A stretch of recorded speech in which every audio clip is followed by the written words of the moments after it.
A guy who is a big sinner dies and arrives at the pearly gates. The guy noticed many clocks on the golden fence of the heaven, and out of curiosity, he asked Saint Peter, "What are all these clocks for?" Saint Peter smiles.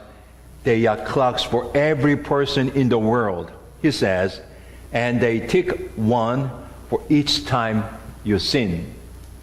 There is Mother Teresa's clock. Her clock has never ticked once. There's Abraham Lincoln's clock. His clock has only ticked twice. Again, out of curiosity, the guy asks, "Where is my clock?" Saint Peter calmly says, "You are very special. Your clock is in Jesus' office. He is using it as a fan."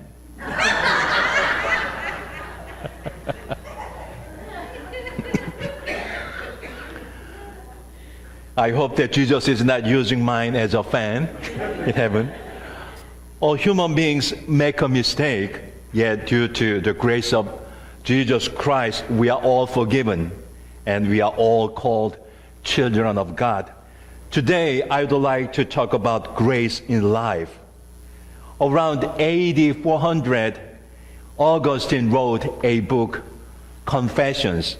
In the book, Augustine writes about how much he regrets having a sinful and immoral life. He tells of his youth and return to Jesus.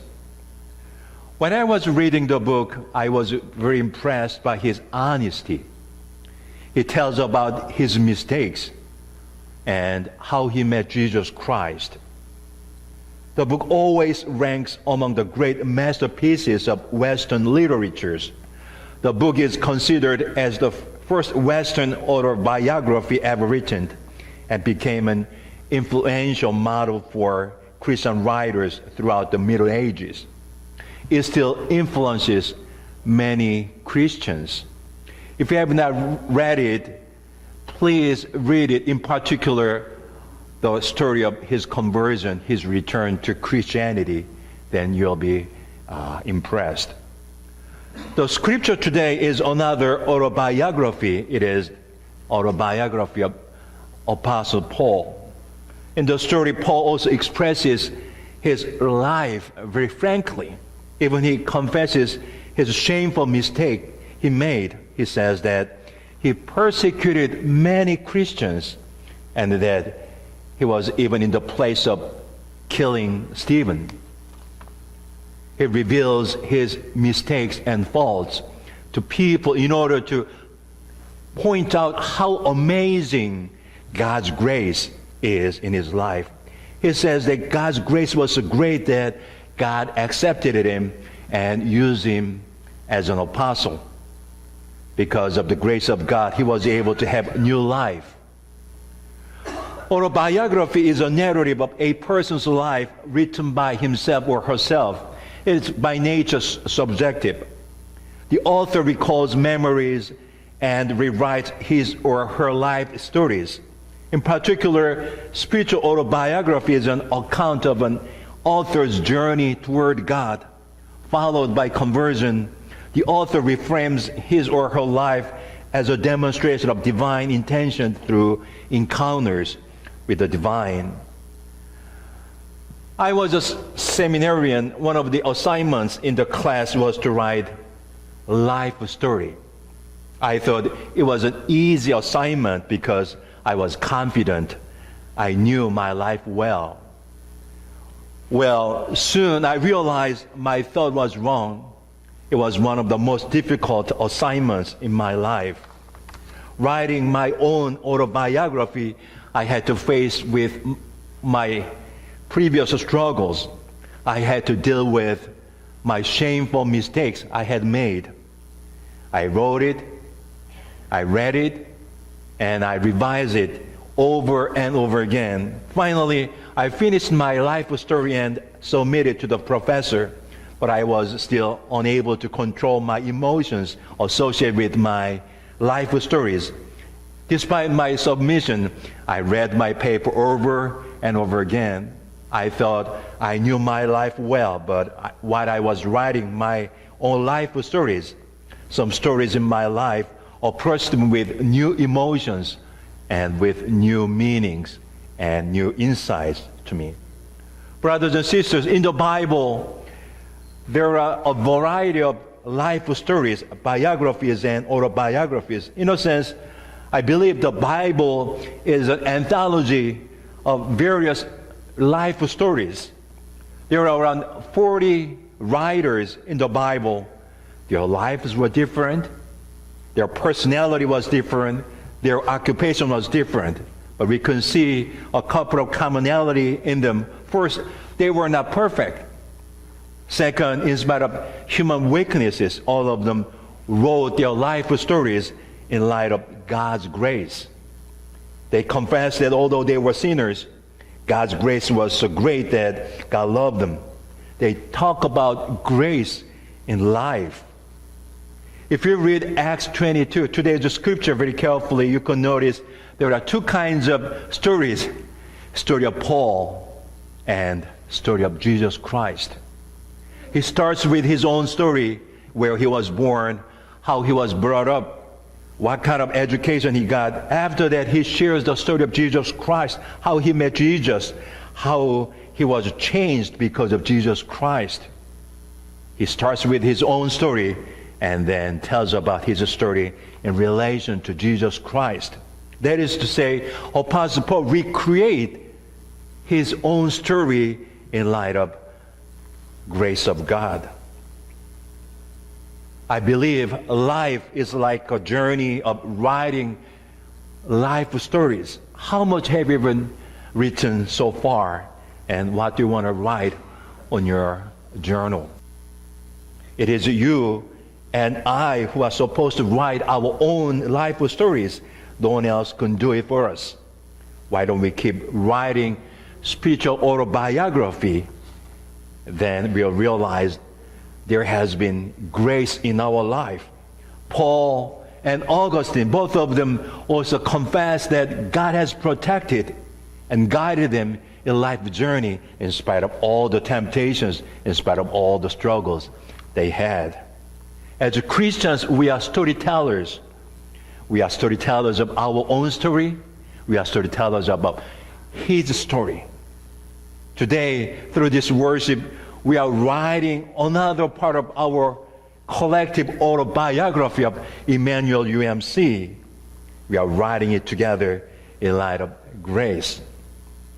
One of the 2017 church goals is to encourage church members to share stories of mission. Through this, I believe we write church stories together collectively.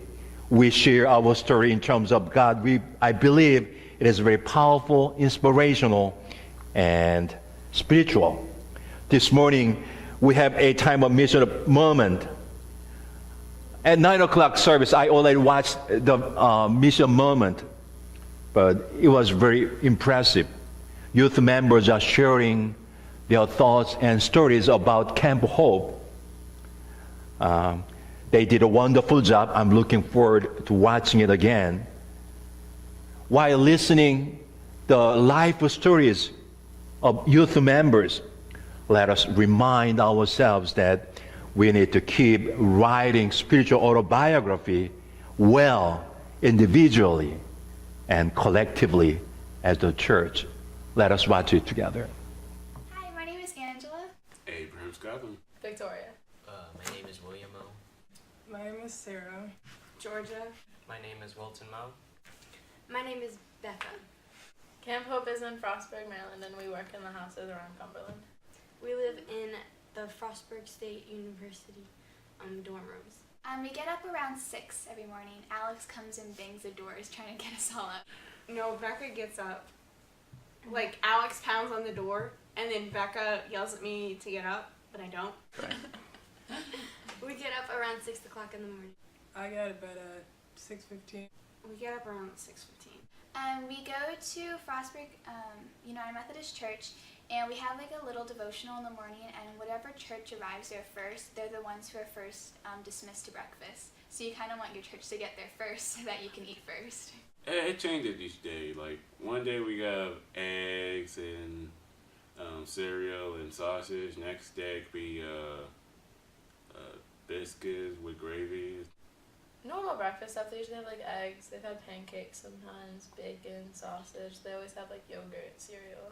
Lunch, our chaperones the night before prep sandwiches, and they put them in coolers as well as fruit, a little snack, and a bag of chips. And so around 12 during the workday, we all go to a more open area from our work site, and we all eat our lunches there. We work from about 8 to 4. Usually we get there, set everything up, and then just start working immediately. We'll talk to the homeowners on the first day, just to get to know them, because you don't want a bunch of strangers in your house. Well, a lot gets done, and it's tiring. It's hot. Exhausting, but at least you know you're like helping somebody else out, so you feel like you're actually doing something.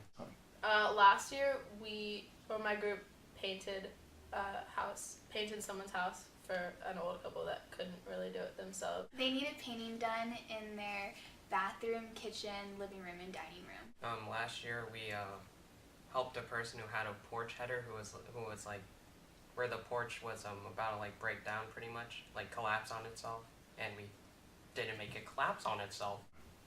Last year we did a lot of painting, and we did a roof repair. Last year I had the project of rebuilding a roof above someone's porch. Repainting a porch.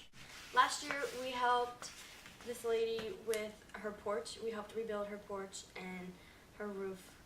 Last year I was with Mr. Doug's group and we helped rebuild a porch. At the end of the workday, I feel tired and hot, but happy that I helped somebody repair something. At the end of the workday, I feel pretty tired, really sweaty. Very tired.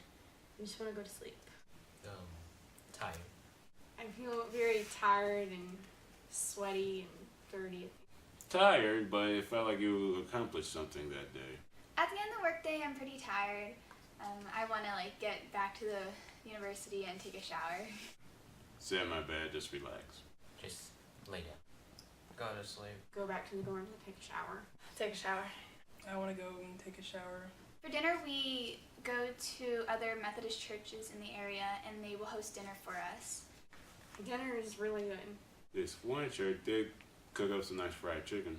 This one church had fried chicken. And it was incredible. Well, And they really served good food. No, that was the fried chicken.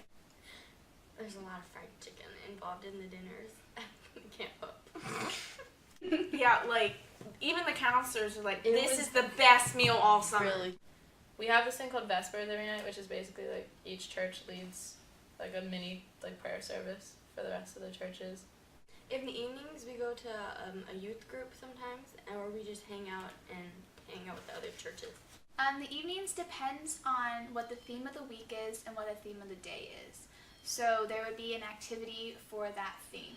We sometimes do activities with the other churches. I remember last year we had this sports day. We had with our favorite sports team, and then we did something sports related. In the evenings, we have activities and we play games. We just hang out. The leaders lead a devotion time for just the kids, so the adults can have a break. It's really nice. I do sleep well at camp. Very well. We sleep very well there. I slept pretty well. I sleep really well. I sleep great. My favorite part of Camp Hope is getting to see all the people from the different churches and making new friends. It's really satisfying after we finish our work projects. At the end of the week, I feel happy that I helped somebody repair something that they couldn't do themselves. At the end of the week, it feels good to know we accomplished something that helped other people. Especially when you can see it on their face when they're so thankful for us helping them fix something that they couldn't fix or couldn't afford to fix. My favorite part of Camp Hope is seeing how excited the homeowners look when we're done. I felt great, we accomplished something. Great. I'd say I got something done during those 7 days. My favorite part of Camp Hope is knowing that I'm helping someone else's life. You help the person out pretty much, and then you leave with warmth in your heart, like I did something.